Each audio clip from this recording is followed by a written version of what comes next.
All right, good evening and welcome to the Planning and Zoning Commission meeting for April 20th, 2023. At this time, I'd like to call the meeting to order. The commissioners who are present for this evening's meeting are at City Hall and on Zoom.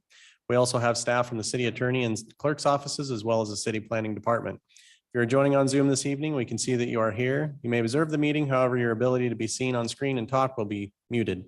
During the public testimony portion of the meeting, you'll be unmuted and then be able to comment. Please note that we cannot take questions until the public testimony portion. If you have a process question during the meeting, please email cityclerk@meridiancity.org and they will reply as quickly as possible. With that, let's begin with roll call. Madam Clerk. Thank you, Mr. Chair. Commissioner Wheeler, Here.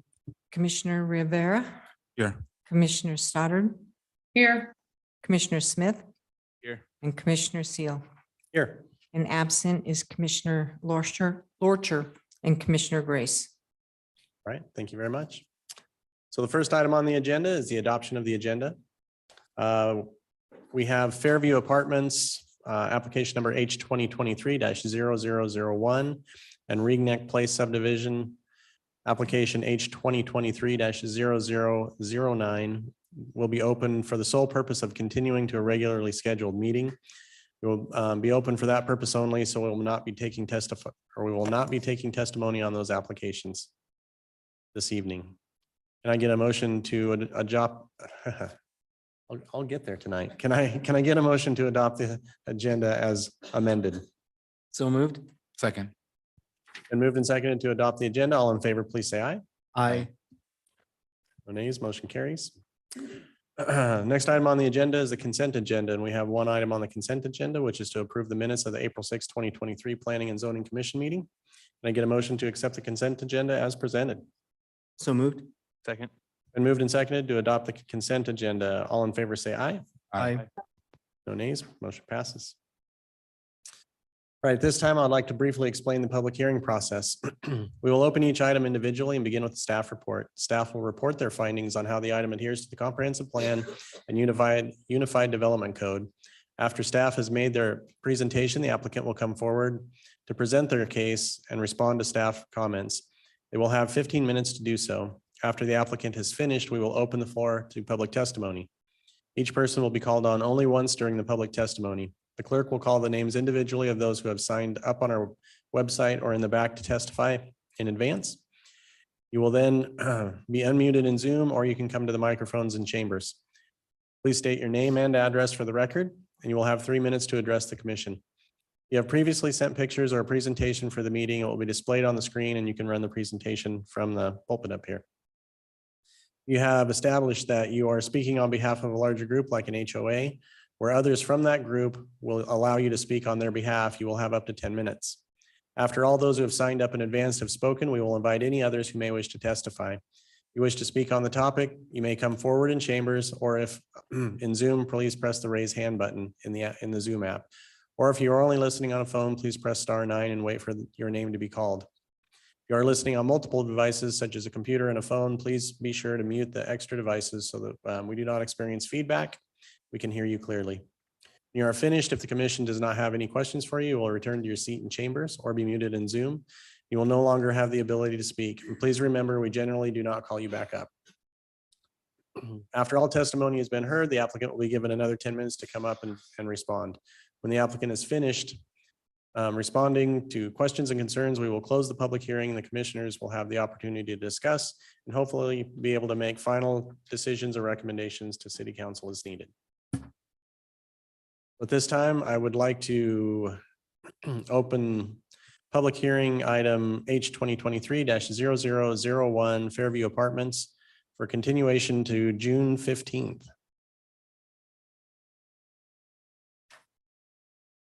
I'll take a motion on that. So moved. Okay.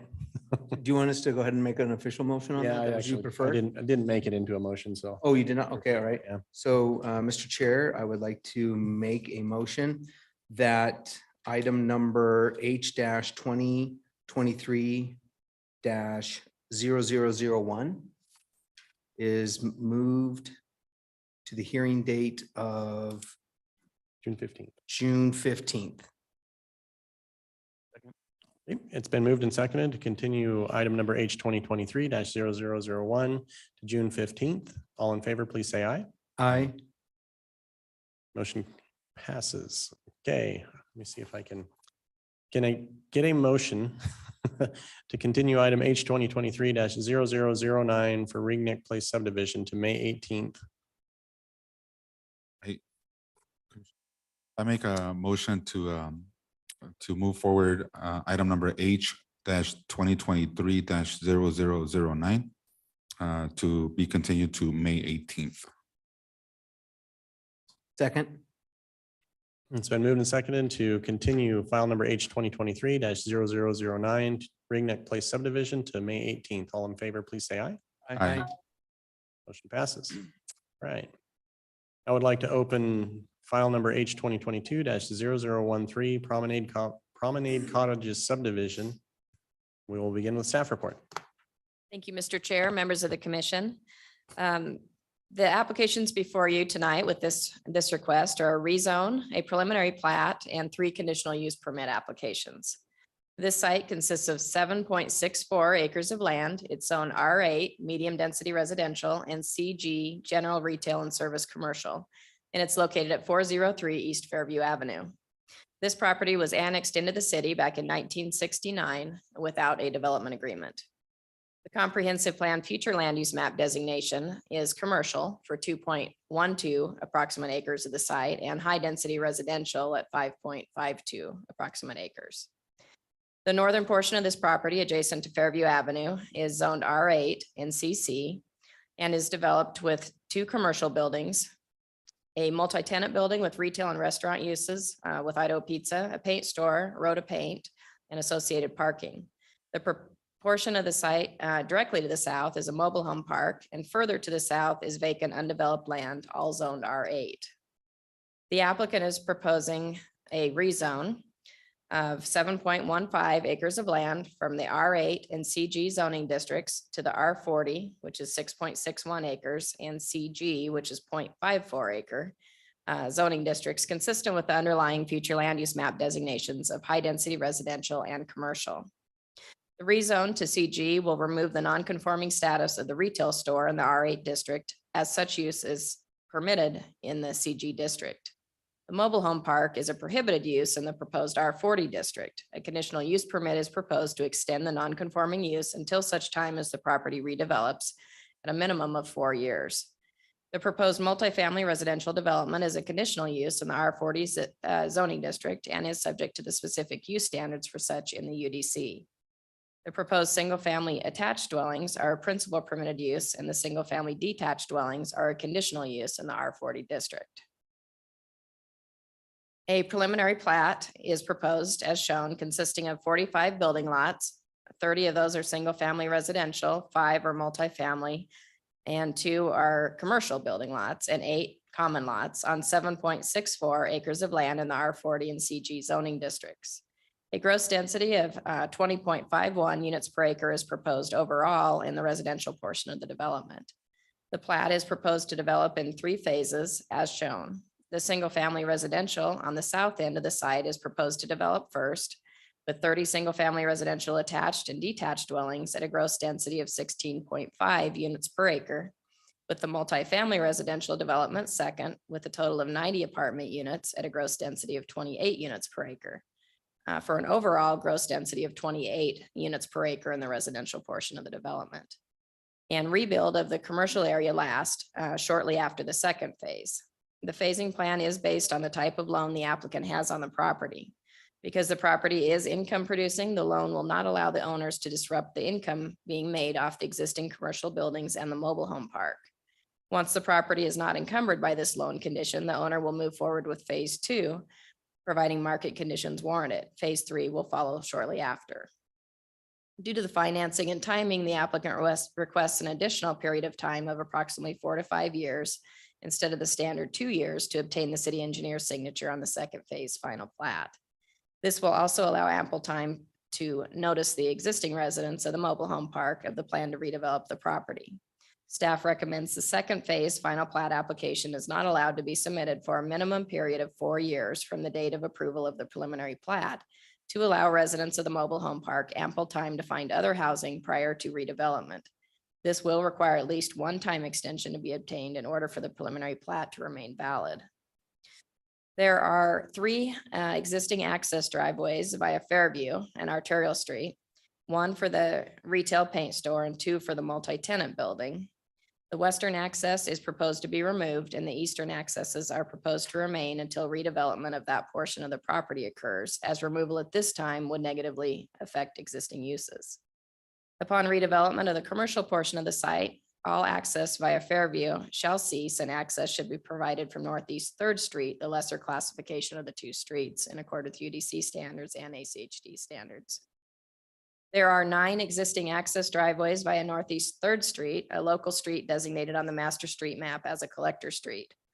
2 for the commercial, 1 ingress egress driveway for the mobile home park, and 6 driveway accesses for individual mobile homes. The northern access via Northeast Third Street is proposed to be removed as it's too close to the intersection and doesn't conform to ACHD standards.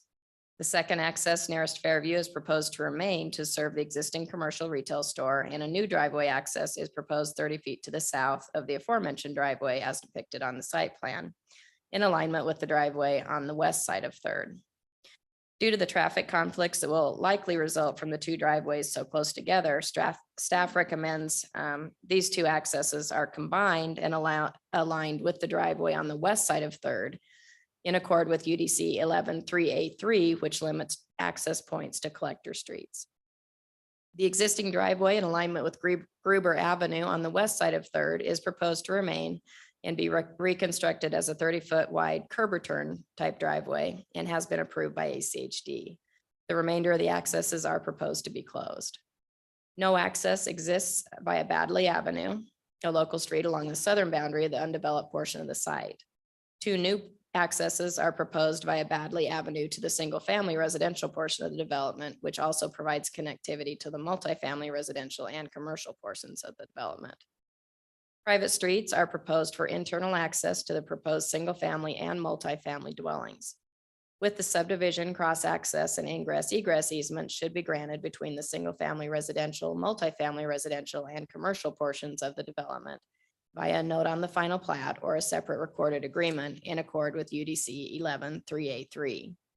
Alternative compliance to the off-street parking standards for single-family dwellings, which requires parking pads to be located in front of the garage to allow the parking pads for the 3-bedroom units to be located as close as possible to the corresponding unit, was approved by the director. Additional right-of-way is required to be dedicated along Fairview Avenue, but no improvements are required with this development, as Fairview is listed in the capital improvement plan to be widened from 5 to 7 travel lanes with on-street bike lanes between 2036 and 2040.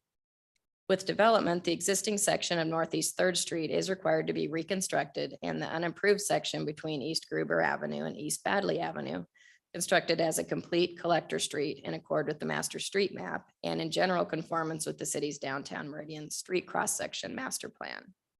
Private streets are proposed for internal access to the proposed single-family and multifamily units for addressing purposes. The Pathways Master Plan depicts a 10-foot wide multi-use pathway off-site along the west side of Northeast Third Street and along East Fairview Avenue on this site. Internal pedestrian connections are required between the single-family, multifamily, and commercial portions of the development. A 25-foot wide street buffer is required along Fairview, and a 20-foot wide buffer is required along Northeast Third Street, landscaped in accord with UDC standards.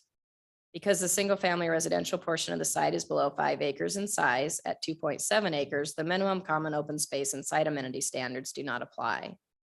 The southern portion of this project is within the Meridian Floodplain Overlay District, Zone AE, and will require a floodplain development permit.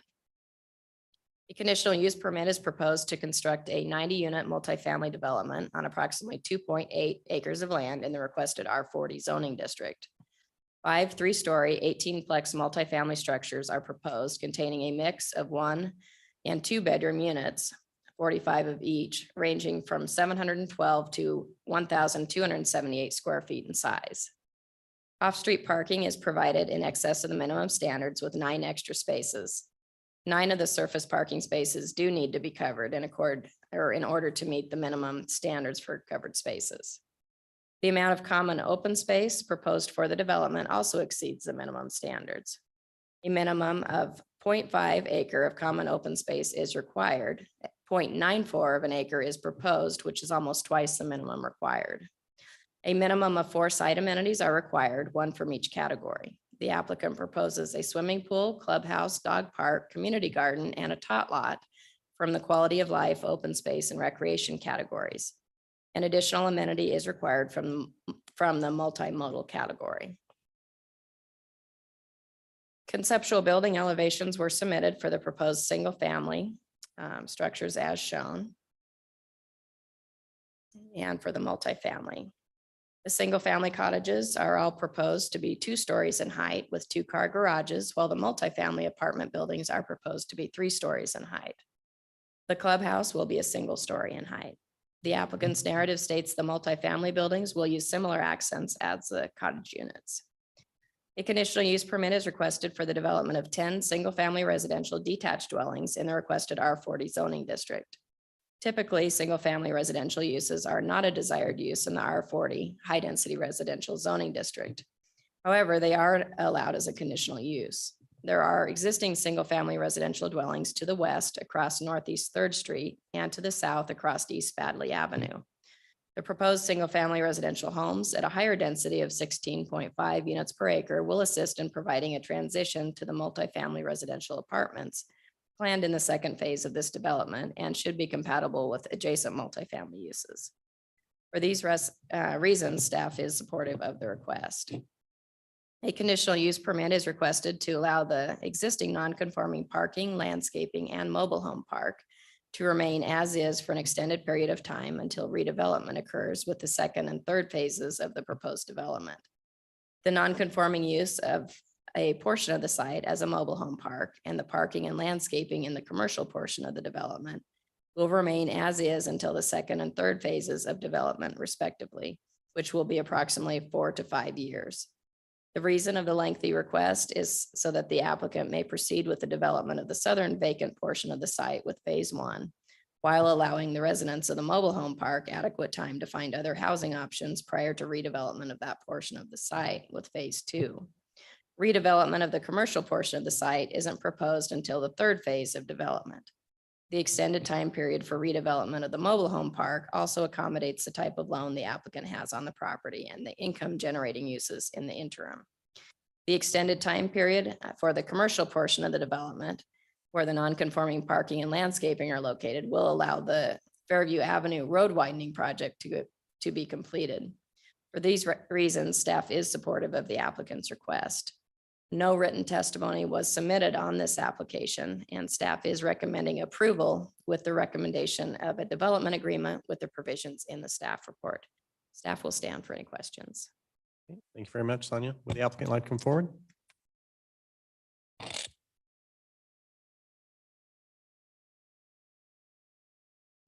Good evening, sir. We'll need your name and address for the record, please. For the record, my name's Steve Arnold. I'm with 18 Land Consultants, 1785 Whisper Cove, Boise, 83709. And I'll try to keep it as simple as possible. I think I've been working on this for 5 years. Sonia's had it for the last 3 to 4 months, and I think she nailed everything that we're doing. Let me scroll down.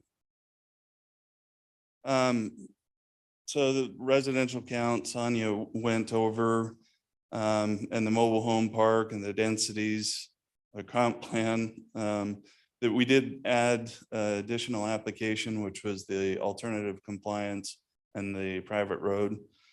Utilities are all in the adjacent roads. Apparently the Public Works frequents the site because of issues in the mobile home parks. So we're hoping that we can get that cleaned up with that phase of the development. We, as requested, the additional covered space, we're in agreement with that. This site has been modified so many times, I probably lost it in one of the revisions. We're asking, the only issue that we're really having with the staff report, and it's not that we have issue with the condition, we have issue with the application of it. and the funding is Third Street. Typically, ACHD requires half plus 12. And the city staff, which I think it's a good idea, is asking for it to be a full street section. We'd like to be reimbursed that other portion. And then we'd like either the city or ACHD to step in, because I believe that we're going to need additional right of way on the west side, adjacent to some of the existing uses. The one, as staff had recommend or noted, we are correcting a fairly big mess, not just physically out there, but policy wise, with the R8 and the uses of commercial in the R8 and the mobile home within the R8. So we recognize this as actually being a good thing and cleaning some problems up. Again, Sonia nailed the timing. Again, the reason it's 4 years is because of the income producing nature of the property. The bank won't let us modify that in order to develop that section. CC&Rs along with an HOA will be provided for both for the commercial, for the multifamily, and the residential or the single family portion. They'll maintain the common open areas and keep a uniformity of development. Again, I think the only thing that we've got with staff conditions is Third Street.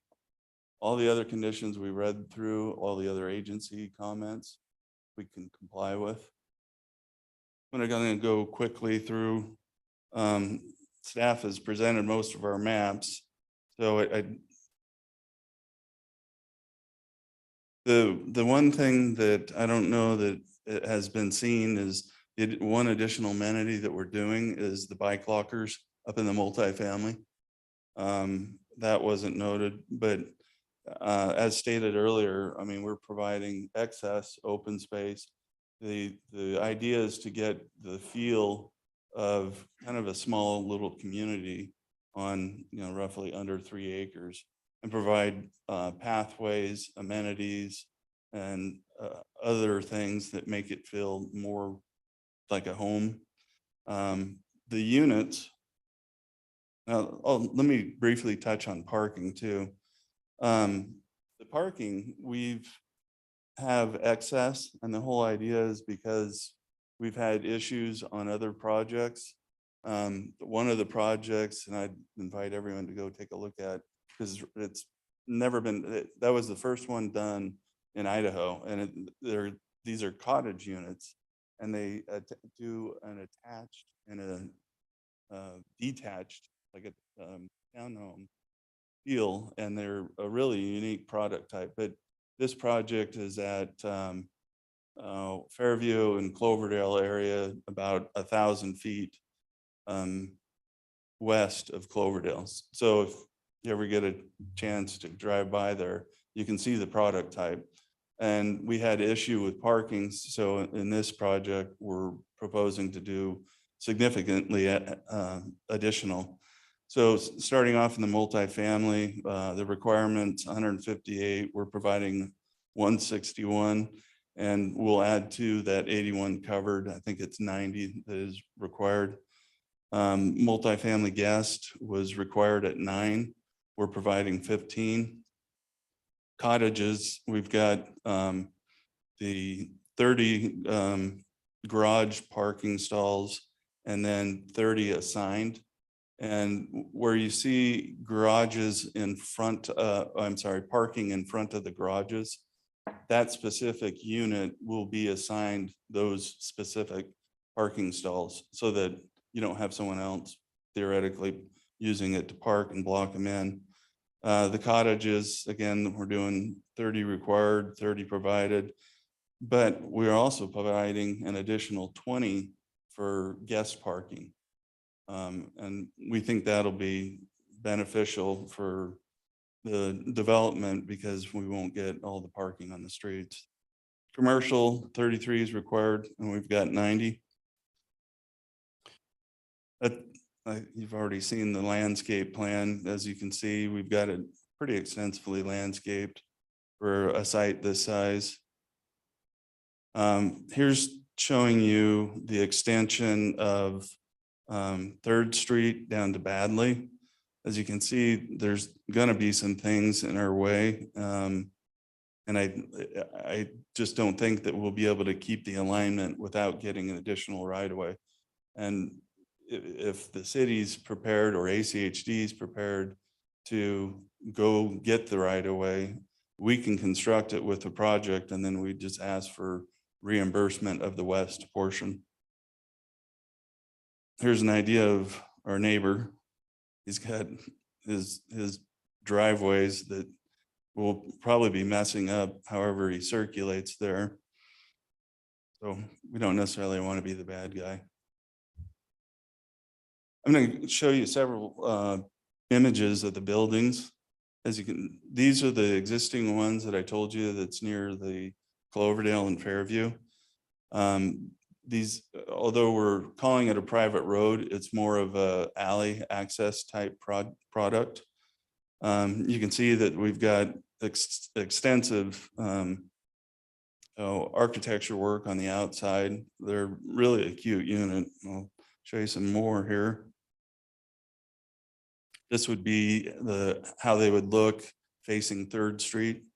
This is on a public road right out in front. This image gives you kind of an idea. We've got a townhouse type unit and a townhouse type unit, and then a single family right in the center. These were built on paseos. This would be kind of similar look, but a lot wider of what we're proposing on the paseos at the along the parkways that we're doing in the center. These were 20. I think the others that we're doing here are between 40 to 50. This is a 20-foot wide drive aisle. We're going to be doing roughly a 24-foot wide. So this will be quite a bit wider, but this is essentially the back of the buildings. Typical fencing, if any, when we fence around some of the units. And then this moves into, this is a rough image of what we envision for the multifamily. Colors aren't quite compatible, but we'll make that. Again, that's the only one.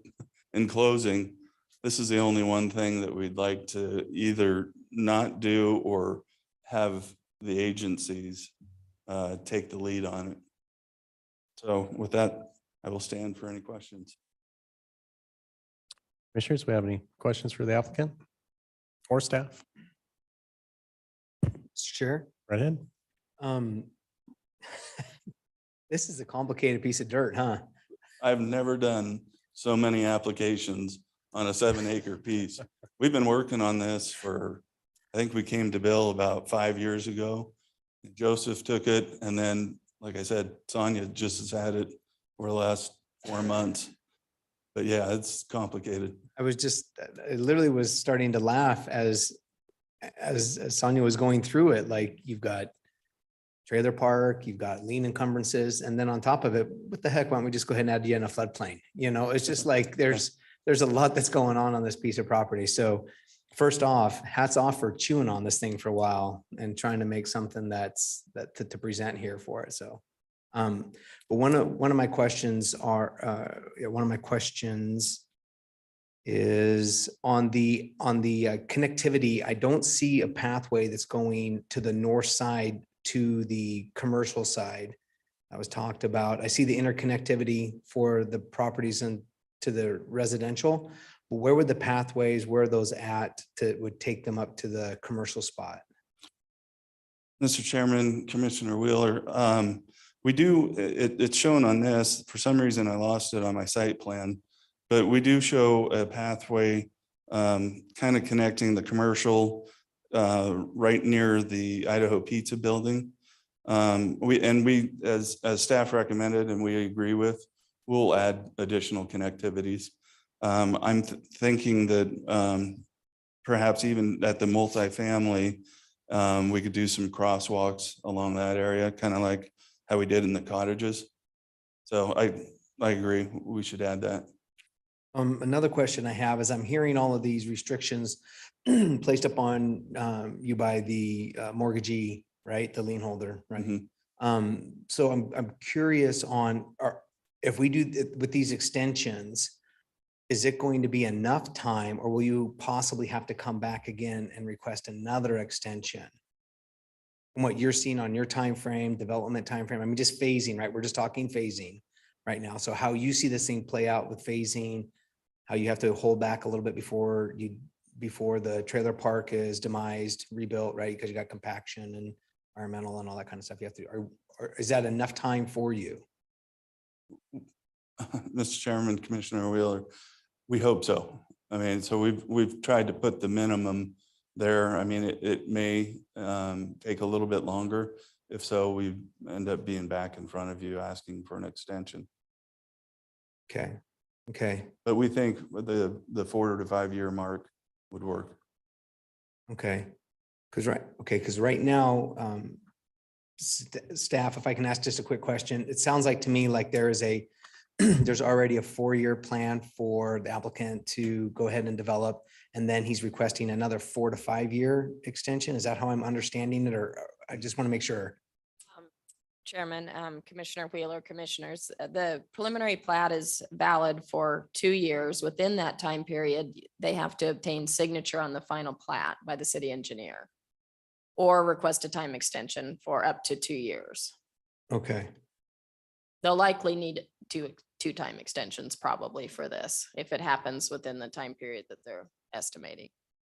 and if staff, if that's the case, is there something that we can say provisionally in, if it gets recommended to build that in already in our recommendation, or is this just something that's taken care of administratively? That's city code City code. as is. Okay, They were asking for that amount of time, I believe, probably maybe without extensions, but I can't change that. That's city code that they request a time extension. okay, okay. I just don't want to, I guess where I'm getting at is what if this project gets going and he's 75% done, and then we're not giving an extension, or he runs in some roadblock with something, all of a sudden we got a project and it pins him up against a wall. I'm just, how do we navigate that, or what would be something that we can do there, or if anything?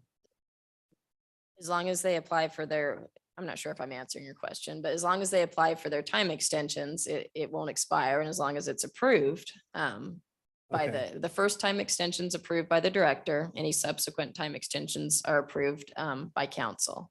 Okay, okay, so he can do multiple time extensions. He can, and- yes. Okay, forward, okay, To remain valid. And with each of those time extensions, the city can place additional conditions on the development.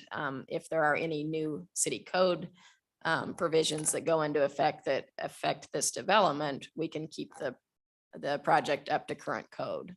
okay, okay. And also, like, if they want to see benchmarks to be reached or whatever, they can put that in conditionally or whatever they want. on Yes. that. Okay, okay. So Steve, just, is that going to be something that timeline wise, I just want to make sure you're not going to get pinned up against a wall or something like this, that seems like that's going to work and all of that, and you feel comfortable with that? Yeah, Mr. Chairman, Commissioner Wheeler, yeah, we're comfortable with that. And this is a question for council, is can this be put into a DA so that the time extensions aren't required? That, we essentially have 4 years on the second plat instead of the typical 2-year consecutive. We are, as soon as the city, if they hopefully approve us, that's going to be, I mean, we're going to get going on the cottages like ASAP. So I don't. Mr. Chairman, members of the commission and our applicant, I would agree with Sonia's comment a moment ago. So we have the development agreement is a contract. And then we also, in addition to that, have the Unified Development Code, which is law, and law trumps contracts. So the UDC would prevail. We need to adhere to that provision. It has the 2-year period with the extensions. Typically that, it will assess that at the time, but that's not a difficult thing to accomplish. It's fairly routine for us to extend preliminary plats. I don't want to say it's automatic, but it's certainly done on a frequent basis. So I don't think that's a huge issue. The very worst case, to kind of address where you were going to, Commissioner Wheeler, the worst case, I think, would be the preliminary plat does not get extended for some reason, in which case they probably have built phase 1, but they've not built phase 2 and phase 3, and they come back and apply for another preliminary plat.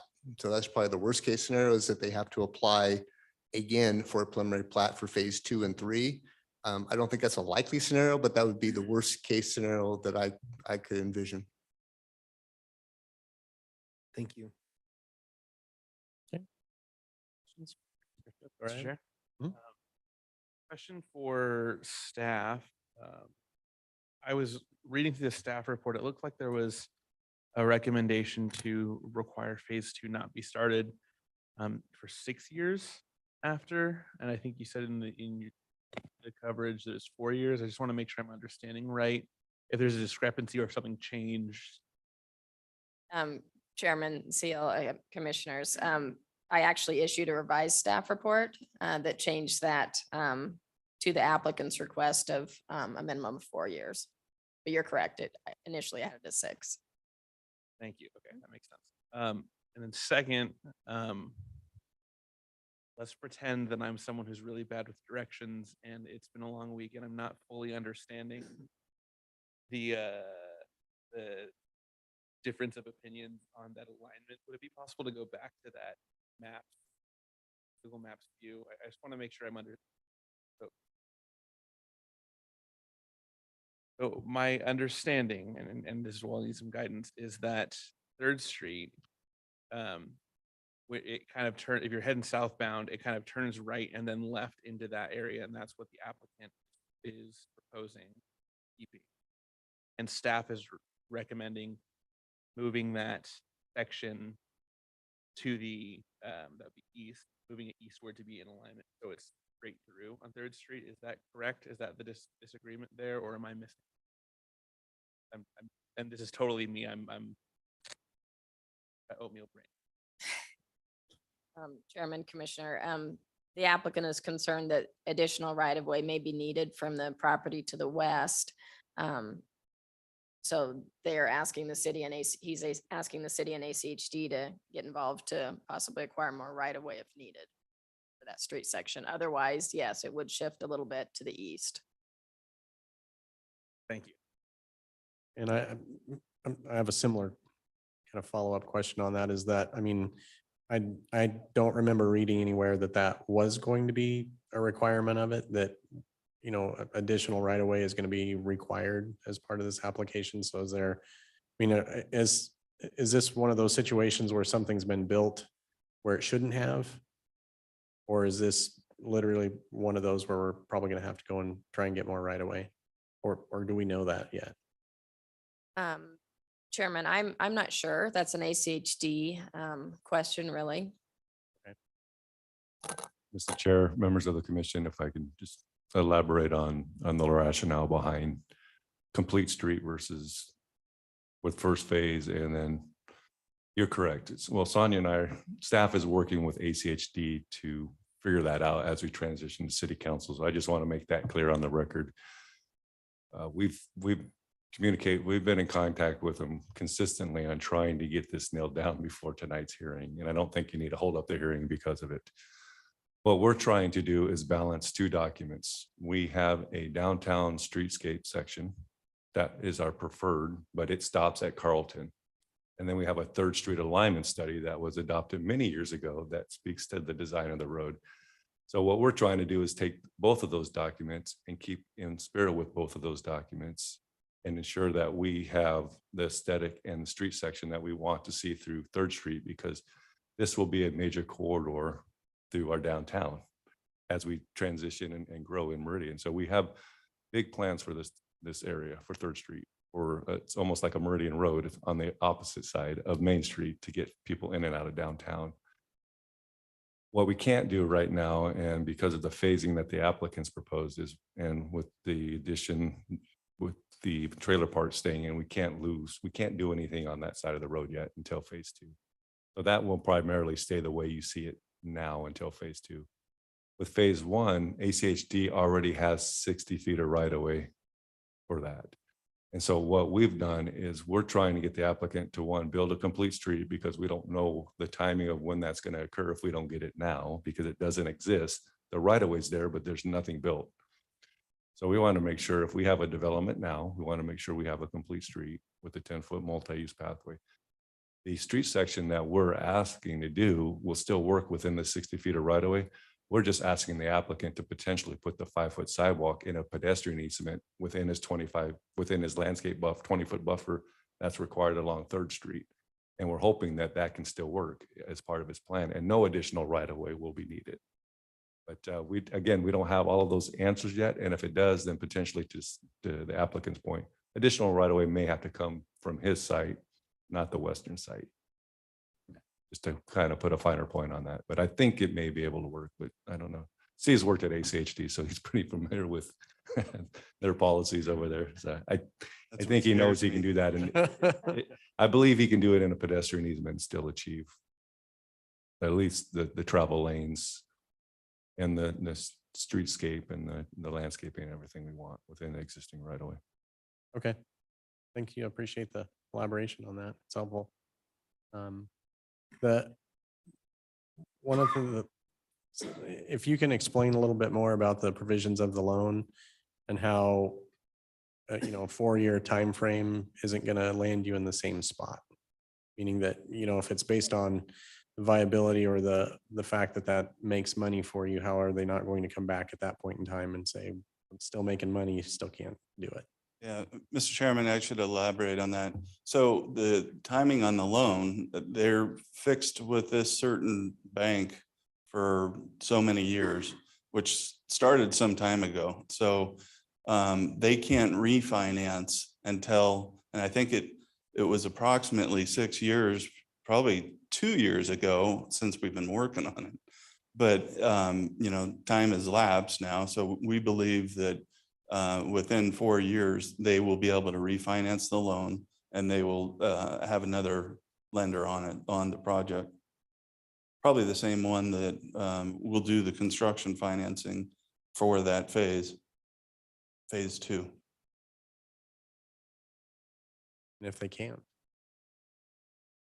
If they can't refinance, I don't see that as being a problem. I mean, there's a ton of equity on the property as is. It should be an easy project to finance. okay. I mean, things being what they are. Short story, I had a house built by one of the best, most reputable builders in the valley. And in between the time we decided to build the house and when they finally built it, they went out of business within 3 months of building our house. And it was a horrible mess. So things happen. So I just want to make sure that we're prepared for that contingency should, things not go the way that we're thinking. I mean, and staff, I don't know if you can help, or even Kurt can jump in here on how we can formulate something here that protects us or not protects us, but make sure that we're doing what's best for the city, knowing that there's something like, the refinance of a loan. Mr. Chairman, members of the commission, I'm going to ask for some assistance from my planning colleagues as well, but my recollection is that the CUP for the non-conforming use, which is phase 2, essentially, that has a 4-year time frame attached to it. Does it expire in 4 years? Okay. Bill is shaking his head, yes. So if that's the case, that is, I'm not sure if I characterize that as a protection, but I would say that the reason that the mobile home park will continue to exist during this interim timeframe is because, or if the commission recommends and the council approves, it'll stay in place because it has a conditional use permit for a non-conforming use. And if that CUP has a four-year sunset date on it, then that will call all this to question at that point in time, because the CUP will expire and the use will no longer be allowed. Now that begs the question of how would you go about enforcement and what would happen? And I'm probably not prepared to delve into that this evening, but the CUP for the non-conforming use provides a tool to revisit the issue at that point in time. That answers one of my other questions, which is good. Bill, So, go ahead. Mr. Chair, members of the commission, right now, the way we have it structured in the staff report is a DA provision. So at the end of that 4 years, it goes away, or he comes back and amends the agreement to extend it. We do not have a explicit condition that says this shall cease in 4 years, but that's what you're here tonight. If that's something that you want to add that extra level of protection, it is a CUP, and I think the applicant would be agreement with that, that at the end of the 4 years that the use needs to cease, and you can add that as a condition of approval or apply for another extension. Okay. That's Mr. Chairman, definitely I would within say- your purview tonight.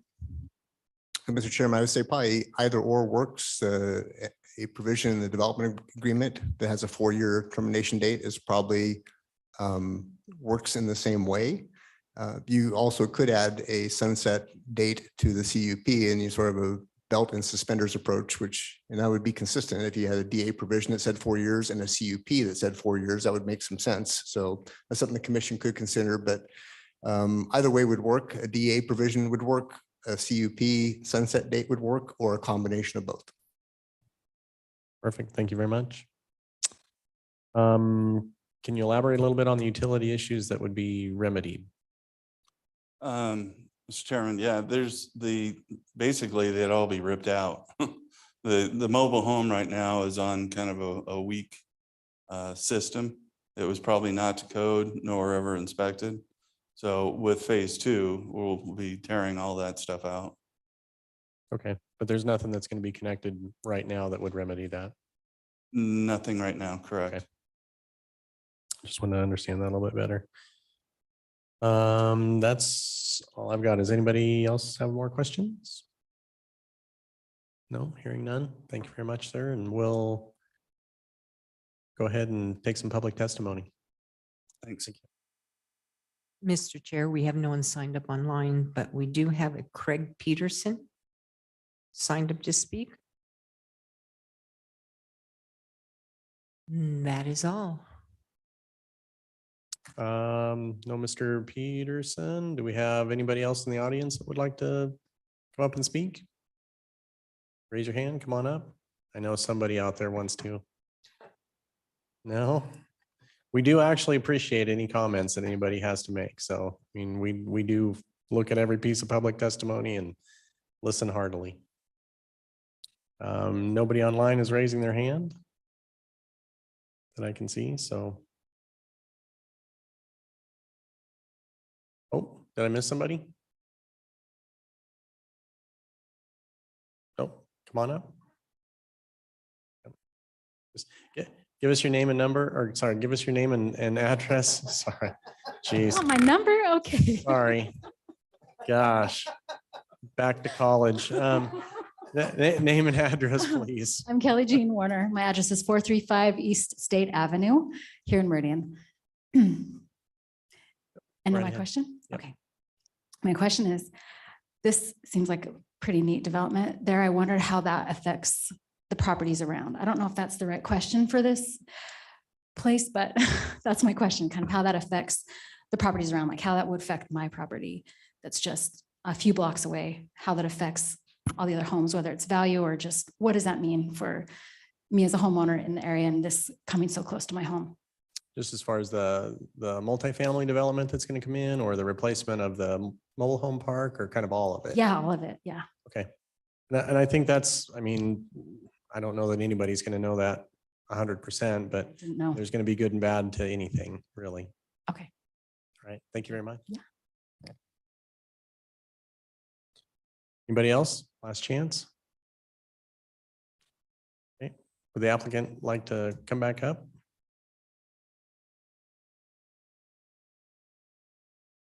I really have Nothing to rebut, but just thank staff for the years of work that they've had us on this. I can say, besides doing consulting work in the development side, we also do real estate on the new construction and land side. And from a real estate perspective, to clean up that mobile home park and to put in some single family and townhomes down there that'll have some pretty good value. It'll boost comps within, probably 1,000-foot radius. So it'll be a good thing for the neighborhood. I'm not sure if the commission has driven out by there, but it's not the prettiest site. It's probably one of the uglier portions in Meridian. Okay. I do have a question on that. Is there, I mean, as far as the ownership of it, and is there an HOA type mechanism to that?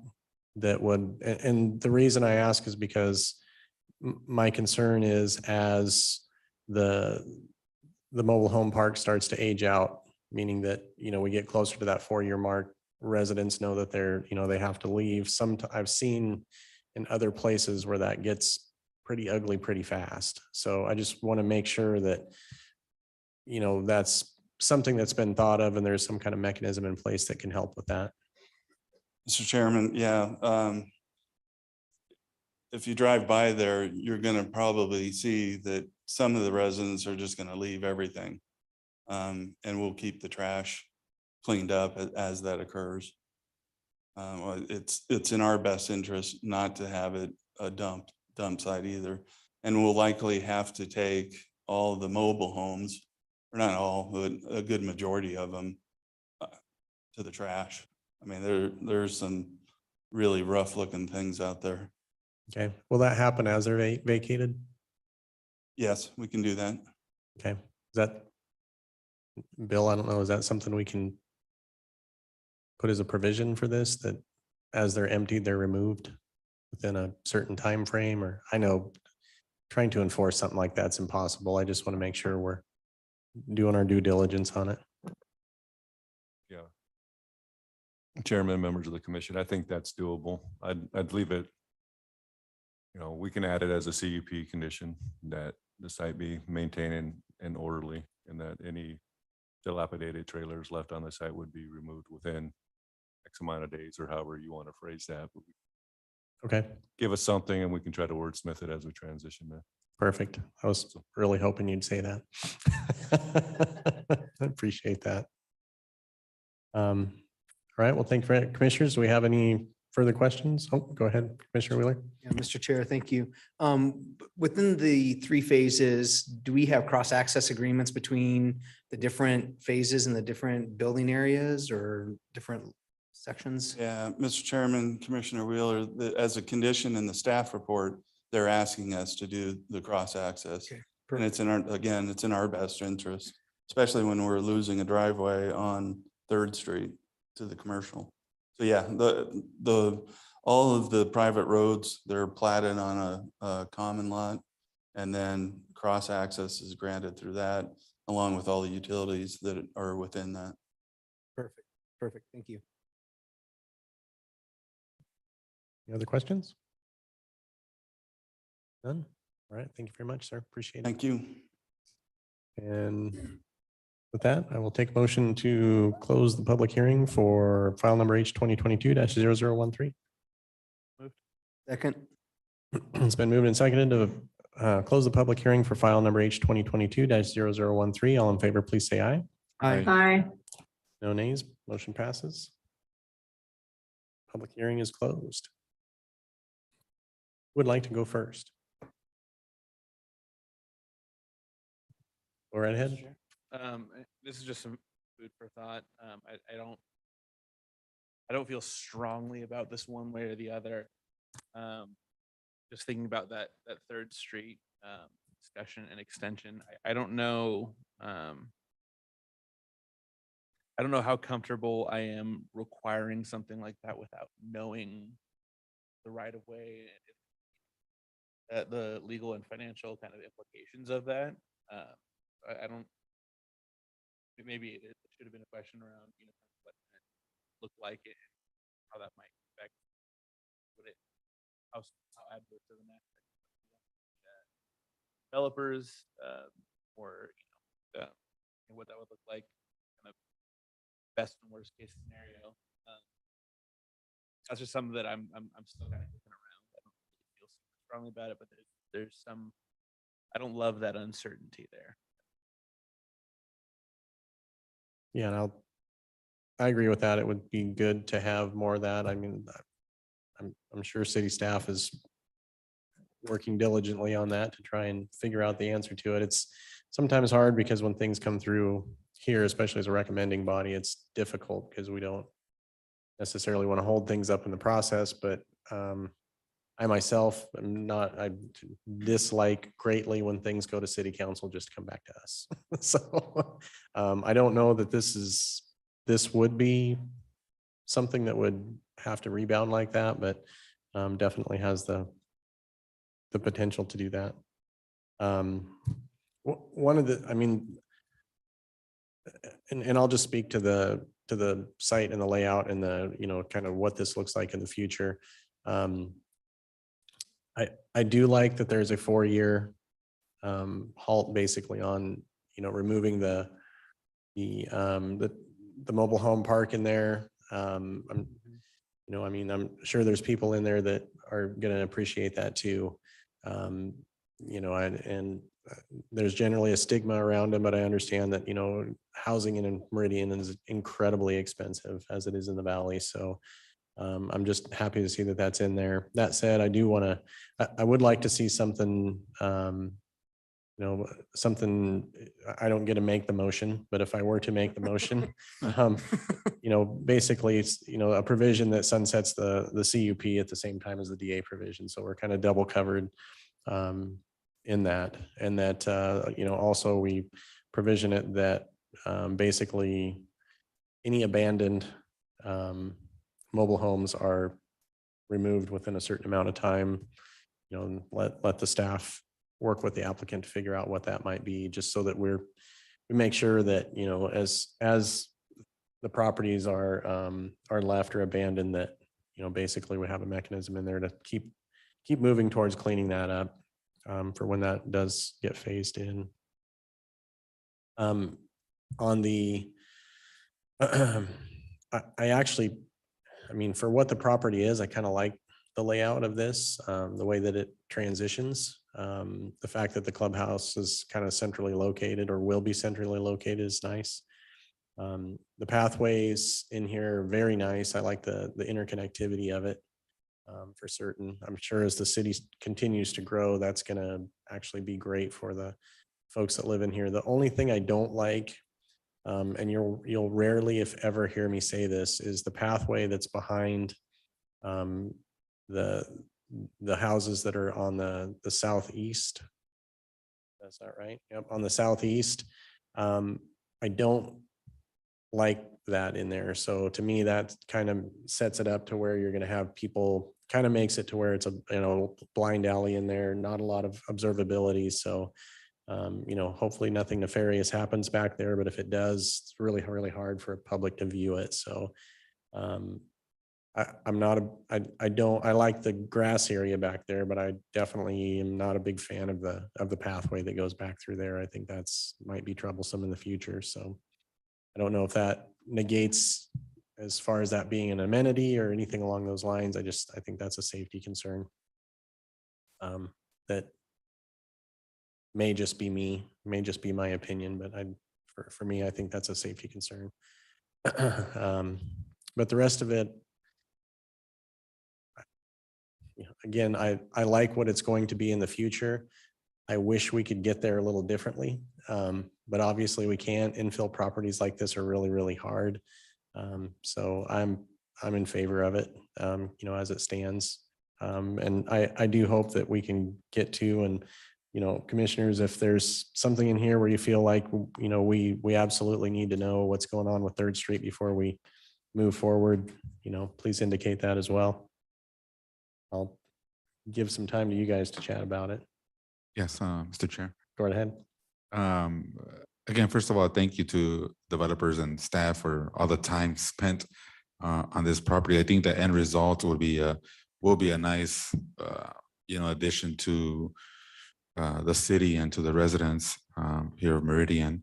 I agree with the question mark on Third Street. I think that's, a question mark there. Overall, I like the flow of what's being proposed in that tight space there. I did see that that walkway in the southeast corner as well. So I observed that earlier, but hoping with, I don't know, maybe some proper lighting or something there that doesn't affect too much would create more safety than not. And the only other thing too, I just wanted to say, just from my experience, and I don't foresee either any kind of a problem with refinancing this property, just based on, once you create I can see that the equity in there. I can see that there is, of course, I don't have the numbers, but once you build out phase one, it only make it more attractive for financing from any financial institution to grow. And when we do appraisals, you get the as is, at completion, and at stabilization, values. So I think for the most part, financial institutions will use the at completion, and that value would help with the refinancing here. Thank you. Mr. Chair, I'm ready to make a motion if we're good with that. Commissioner Stoddard, do you have anything to add? I do not. Okay, all right. Mr. Wheeler, if you'd like to go right ahead. That complicated property, and excited to see something clean up. This is great.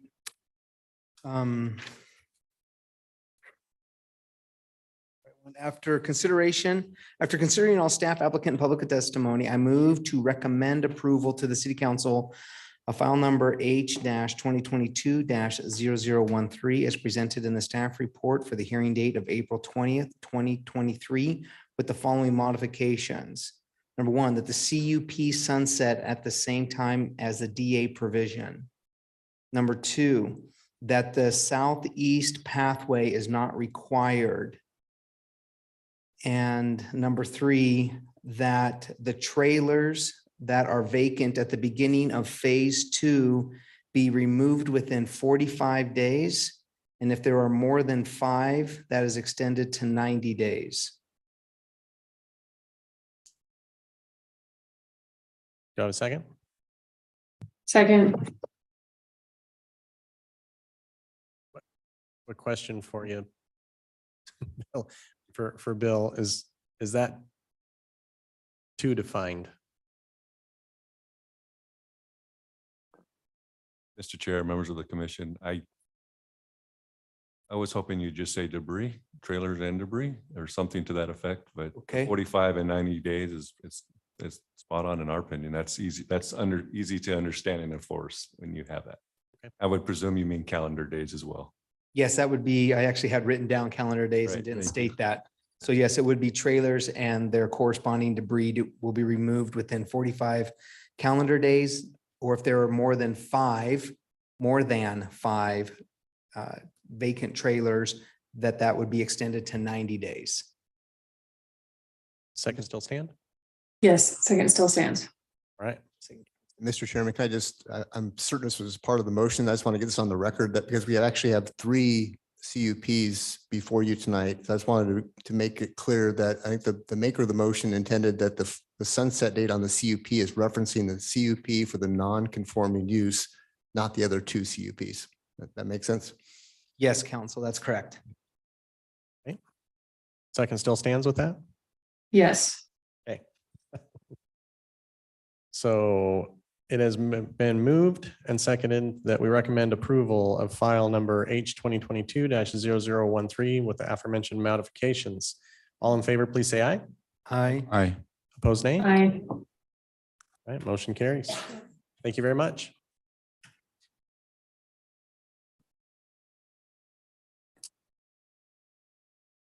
And with that, we will open file number H-2022-0087 for Noodles and Company at 10 Mile. We'll begin staff report.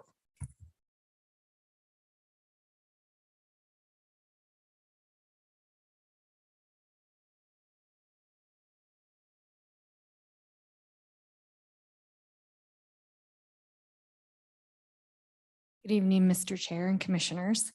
The applicant is here to present their project for Noodles. They have submitted a conditional use permit and alternative compliance, which Commission is needing to act on. The development consists, or the site consists of 0.63 acres of land, zoned CG, and is located at 3103 West Milano Drive. History on the property, there is a development agreement that governs the property. The comprehensive plan flume designation is commercial.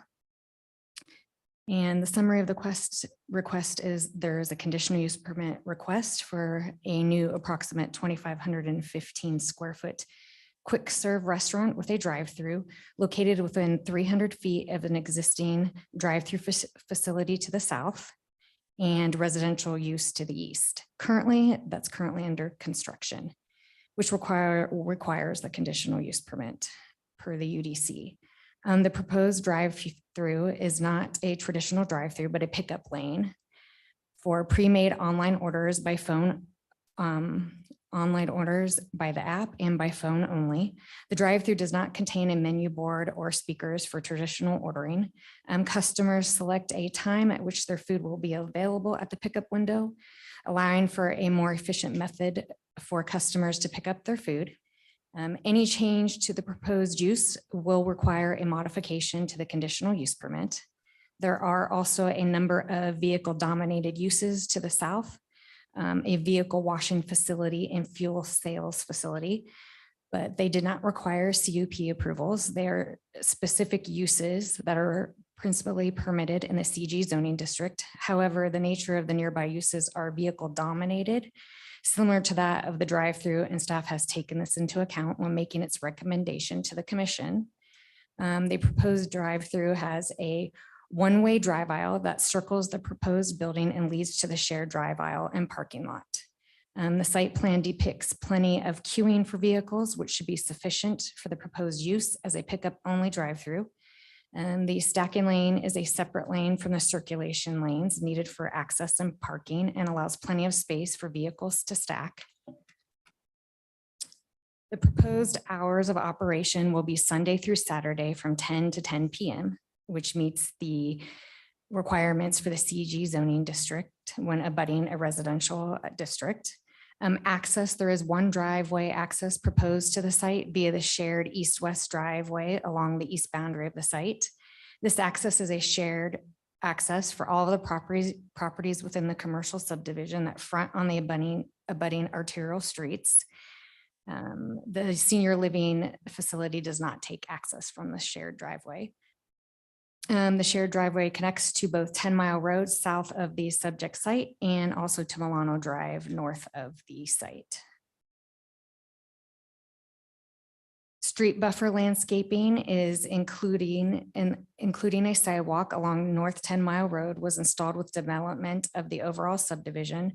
The submitted landscape plans show this buffer remaining as it currently exists. And the parking for the building is based off the 2,515 square feet.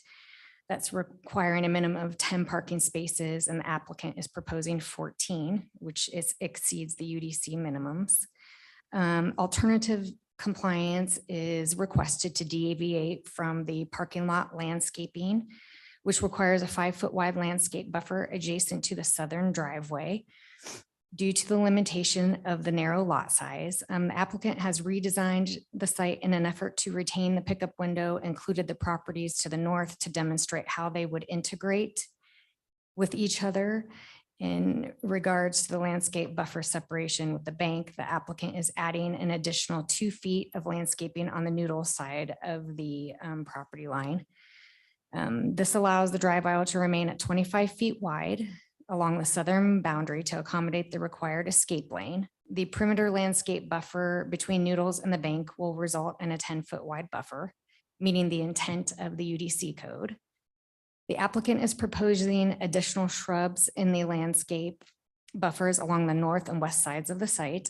And based on this analysis, the director was supportive of the request for the alternative compliance. The building elevations, the applicant has submitted conceptual building elevations for the proposed restaurant with a drive-through. The building elevations depict aluminum siding, stucco finish with expansion joints, CMU brick, and aluminum window system.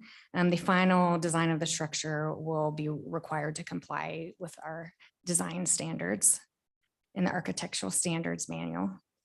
There is no written testimony for this project, and staff does recommend approval with the conditions in the staff report. And that concludes staff's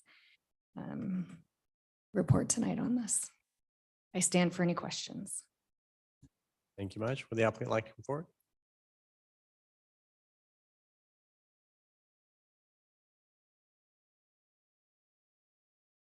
My name is Dieter Pedrosa. I'm with the Architect of Record Chipman Design in 1350 Des Plaines, Illinois, on behalf of Noodles and Company. So the intent of this design was to restructure, and Ms. Hirsch has been very helpful in communication on how we can get that accomplished. And the first hurdle that we've gotten not only here, but in other locations is our pickup window that was actually developed during COVID. With the intent of not using the inside of the space, but doing everything through mobile app, through online ordering, in and out. So the concern for the stacking was obviously brought up right up ahead.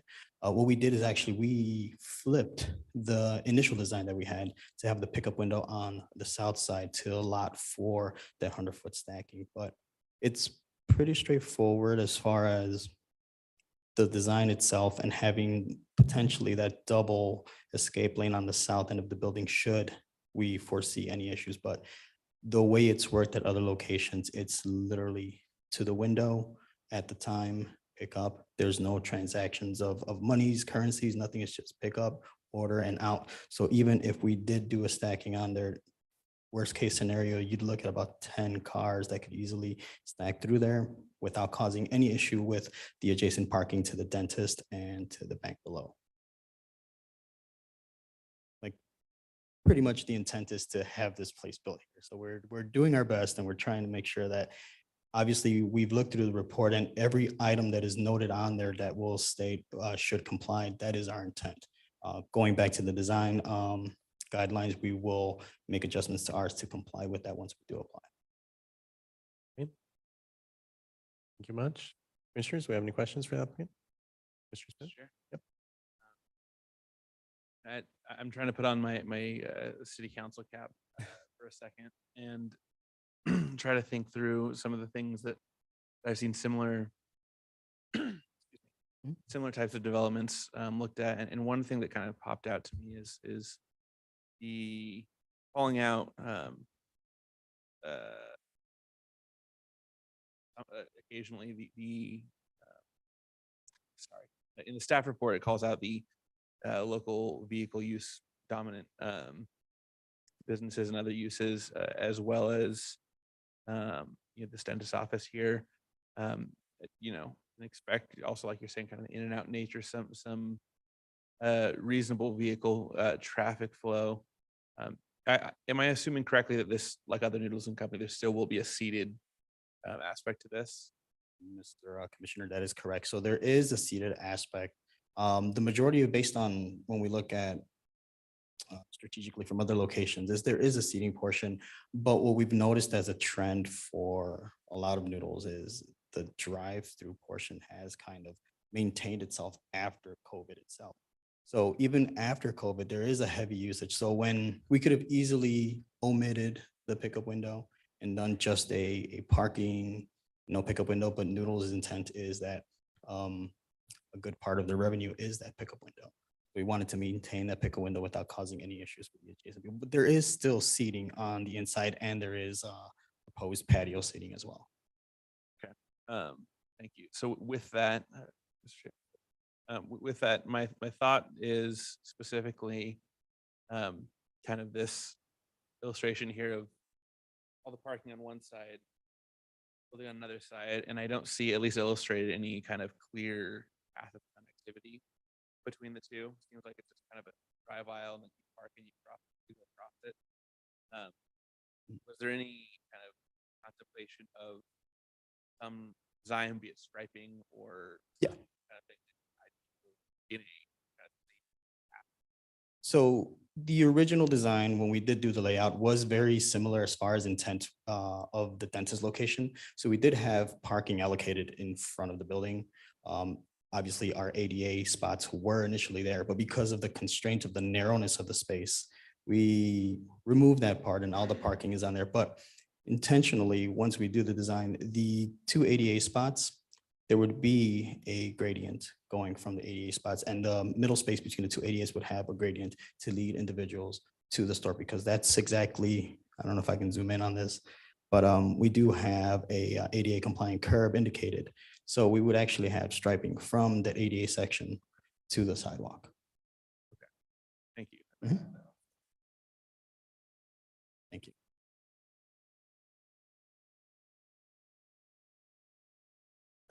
Anything to follow up? No, that's, Okay. I'm just, wanting to make sure that there's, with the vehicle kind of heavy usage, that there's, Yeah. we're designing it safely so someone doesn't come spreading out from picking up their Noodles and Co. and risk an accident or something. If someone's walking too close to the exit drive out.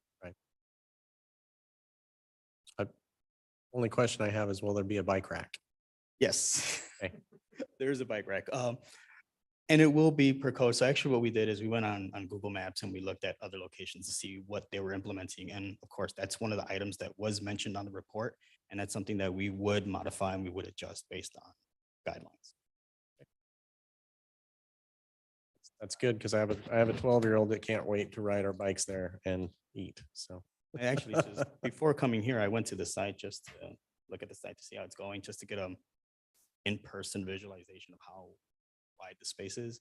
Yeah, the bike rack we have is usually one that we've used at other locations, but yes, we will modify our plans in accordance with the guidelines. Thank you. Mr. Chair. Right ahead. So is it David? Is that what you said your first? Dieter. Sorry? Dieter. Deer. Dieter, it's like Peter, but with a D. Deer. German. Okay, very good. Thanks, dear. Mhm. So it looks like going back to this pickup window, coming around, on the north side, swinging by on the west, and then obviously the exchange happens on the south side where they would pick up their food. But like you said, there's no monetary consideration or anything like that that's given at that juncture. It's just more or less, here's my order number, however that's done to confirm, and they pick it and go, right? And then as they drive out, it looks like they could cut and go north right past the building, but but there's no direct access up that way, right? So do they just continue to kind of jog just a little bit to the south and then hit the main road? Is that what's going to be encouraged? Correct. And we could also have, if the city would like, stop signs and directional arrows on the road as well. If that would help. I know we have, it's a bit of a jog between the building and that curb aisle, so we can definitely indicate an arrow, directional arrow to the, what is that? That's the south. South. Yeah, because that's also the other concern with the location, that there's that main entrance for not only the proposed noodles, but the dentist and the bank itself. Yes, but from what I'm seeing based upon this drawing here, that there is no access, that if someone was to turn and go due north and cut right in front of the noodles building, cut right in front of the bank, that they would not be able to access a way to get back onto 10 Mile that way. Is that correct? No, that is correct. Yeah. Okay, so The that line means- widths are a little light, but it's pretty much a U bend. Okay, that's what I was seeing, because that could propose some definite constraints. Yeah, no. So, yeah, exactly. Just like that. Yes. Okay. Yeah, that would be great to be able to have that arrowed or something like that, or however that needs to be for safety concerns, as other commissioners have said. So. In other locations, again, it goes back to the striping on the ground. We've done striping, hazard striping where people are not supposed to walk through, so we could put hazard striping wider. Obviously, we also put, do not enter signs and put directional arrows for the entrance to the pick. Excellent. Any other questions? Sure. Go ahead. Just one thing I want to make sure we cover. Is there anything in the staff report? I noticed there are a couple small recommendations in the staff report, like a sign watch out for pedestrians, things like that. Is there anything you have concerns with those recommendations? On our end, no, after looking at the report, not at all. I mean, I understand the concern because it is, again, the drive aisle bending around, so we will definitely comply. And if there's any further suggestions from the planning department, should not be an issue on Noodles' end to comply with that and make it look visually appealing, but also cautionary to individuals. Any further questions? Well, we're not quite ready for, Not all there yet, right, not sorry. quite ready for that yet, but, Uh, but we'll make that part. kinda eager to get to. I mean, you already win. Excited about the It's- location. I'm it's- with you. I was gonna say, we're gonna make the 7:30, so hold on.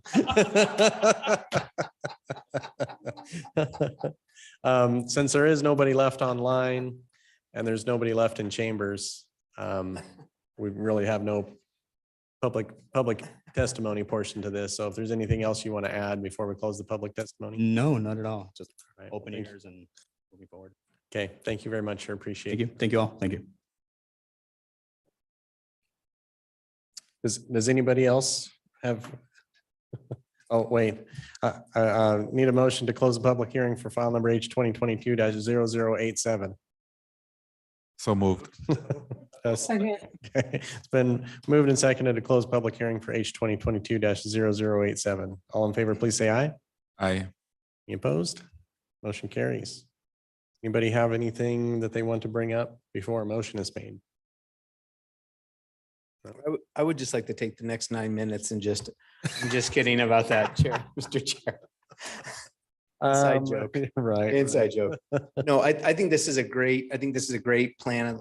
It's going to be a great idea. I like the concept of them doing the pickup and it's all more mobile app ordered online. And so that way that queuing line should just actually move pretty quick, even like quicker than like a normal fast food place. I like that. And I think if they put in some of the controls or direction that would encourage people not to cut in front back of the noodles, but to move through it on that side, just because, they're gonna be looking at their phone, their food, and they're gonna get hungry and start eating. And just to be able to have some sort of direction in that side, I think that's gonna be great, honestly. And then also doing, it was also stated earlier about the directional across the middle of it, just to the gradient there.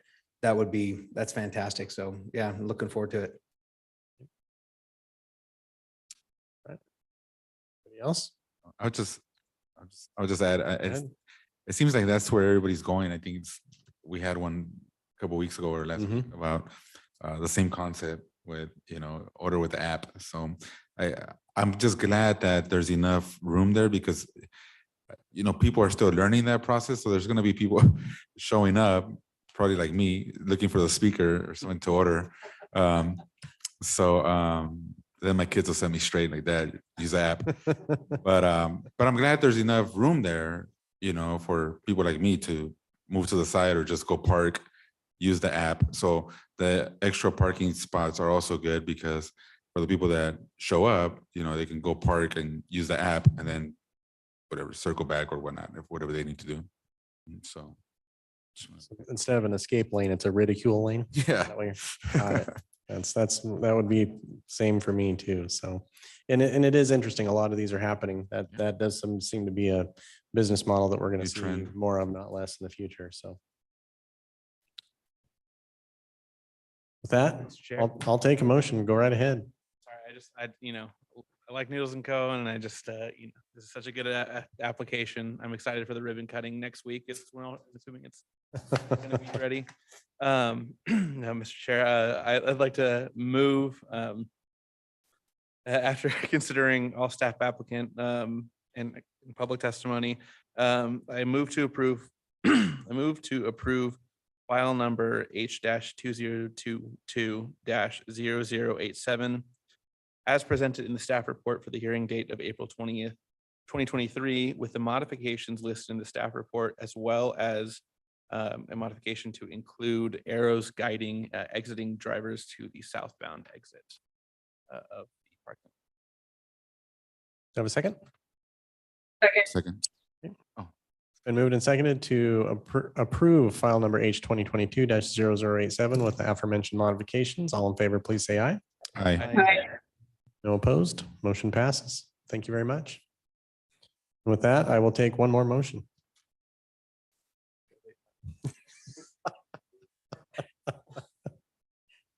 A motion to adjourn the meeting. we have a second? Second. It's been moved and seconded to adjourn. All in favor, please say aye. Aye. Aye. We are adjourned. Thanks, everyone.